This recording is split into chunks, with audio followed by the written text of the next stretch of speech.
అంటే కంప్లీట్‌గా కింది వరకు మీ అంగం పైన ఉన్న చర్మాన్ని లాగగలిగి అది నార్మల్‌గా కింది వరకు వస్తుందంటే అది నార్మల్ స్కిన్. లేదు ఇట్లా మొత్తం స్కిన్ మొత్తం టైట్‌గా ఉంది, కంప్లీట్‌గా కిందికి రావట్లేదు అంటే దాన్ని ఫైమోసిస్ అంటాం.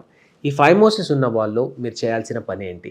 సో, చాలా మందిలో నా దగ్గరకొచ్చి నేను ఎగ్జామిన్ చేసేవారు కూడా వాళ్ళకి ఫైమోసిస్ ఉందని 90% అబ్బాయిలు వాళ్ళకి అర్థం కాదు. చాలా మందికి చిన్న పిన్ హోల్ లాగా ఉంటుంది. ఓన్లీ దాంట్లోకెళ్ళి యూరిన్ వస్తుంది, దాంట్లోకెళ్ళి వీర్యం వస్తుంది, ఇది నార్మల్ అనుకుంటారు. కానీ ఎప్పుడైతే మీరు పెళ్లి చేసుకుంటారో మీకు ఖచ్చితంగా అప్పుడు ప్రాబ్లమ్ స్టార్ట్ అయితాయి. ఒకటి దానివల్ల మేజర్ ప్రాబ్లమ్ ఏందంటే సెక్స్‌కి పెయిన్‌ఫుల్ సెక్స్ ఉంటుంది. ప్లస్ వీర్యం సరిగ్గా రాకపోవచ్చు. కింద మొత్తం వీర్యం అంతా అక్యుములేట్ అయిపోవచ్చు ఈ స్కిన్ లోపట్లో. దానివల్ల ఇన్ఫెక్షన్స్ గానీ, క్యాన్సర్స్ గానీ వచ్చే ప్రమాదం వెరీ కామన్‌గా ఉంటుంది.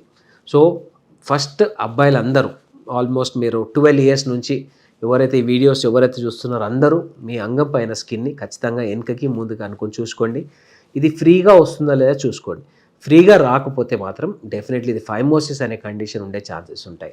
సో, ఆ ఫైమోసిస్ మీకుంది. అప్పుడేం చేస్తాం? దీనికి స్తుంతి ఆపరేషన్ అని చేస్తాం. స్తుంతి అంటే ఏంటంటే ఇప్పుడు ముస్లిమ్స్‌లలో కామన్‌గా చూస్తుంటాం కదా! స్తుంతి ఇట్లా పైన స్కిన్ తీసేస్తారు. అలానే మనకి నార్మల్‌గా ఈ ఫైమోసిస్ ఉన్న వాళ్ళలో కూడా లేకపోతే ఎవరికైనా బెటర్ సెక్స్ అంటే నార్మల్ నాకు సెక్స్ ఎంజాయ్ చేస్తున్నాను. ఇంకా బెటర్ సెక్స్ నేను ఎంజాయ్ చేయాలి అనుకుంటే వీళ్ళు స్తుంతి ఆపరేషన్ చేసుకుంటే better options better sexual life ఉంటుంది మీకు. సింపుల్‌గా ఈ అంగం పైన ఉన్న ఎక్స్‌ట్రా స్కిన్‌ని తీసేస్తాము. మార్నింగ్ వస్తే ఈవినింగ్ వెళ్ళిపోయేంత సింపుల్ సర్జరీ. దీన్ని డెఫినెట్లీ పెయిన్ ఉండదు అనేది చెప్పను. మాక్సిమం 3 డేస్ పెయిన్ ఉంటుంది. 3 డేస్ తర్వాత అబ్సల్యూట్‌లీ నార్మల్ అయ్యే ఛాన్సెస్ ఉంటాయి. సో, ఈ స్తుంతి ఆపరేషన్ చేయడానికి చాలా రకాల టెక్నిక్స్ ఉంటాయి. ఫస్ట్ కన్వెన్షనల్ సిస్టమ్ అంటే ఏంటి అంటే నార్మల్‌గా ఎంత స్కిన్ కట్ చేయాలి, ఎంతుంది, కాస్మెటిక్‌గా ఒక అంగానికి లుక్ ఎలా ఉండాలనేది ఒక ఆండ్రాలజిస్ట్ డిసైడ్ చేస్తాము. సో, దాని తర్వాత మేము ప్లాన్ చేసుకుంటాం. లేదు పేషెంట్ చాలామంది కొందరు సార్ నాకు చాలా కాస్మెటిక్‌గా కావాలి, నాకు స్టేప్లర్ సర్కంసిషన్ కావాలి.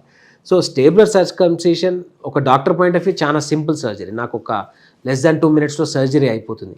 కానీ చాలా మందిలో ఇది రికమెండెడ్ అవసరం అది కంపల్షన్ అనేది నేను చెప్పలేను. ఎందుకంటే యంగ్‌స్టర్స్‌లో ఒక నైట్‌లో మీకు ఒక ఆల్మోస్ట్ 80-100 టైమ్స్ ఎరెక్షన్స్ వస్తాయి కాబట్టి కొన్నిసార్లు ఈ స్టేప్లర్ రింగ్ మూవ్ అయ్యే ఛాన్సెస్ ఉంటాయి కాబట్టి ఇండివిజువల్ అంటే కేస్ టు కేస్ బేసిస్ పైన మేము స్టేప్లర్ రికమెండ్ చేస్తుంటాము.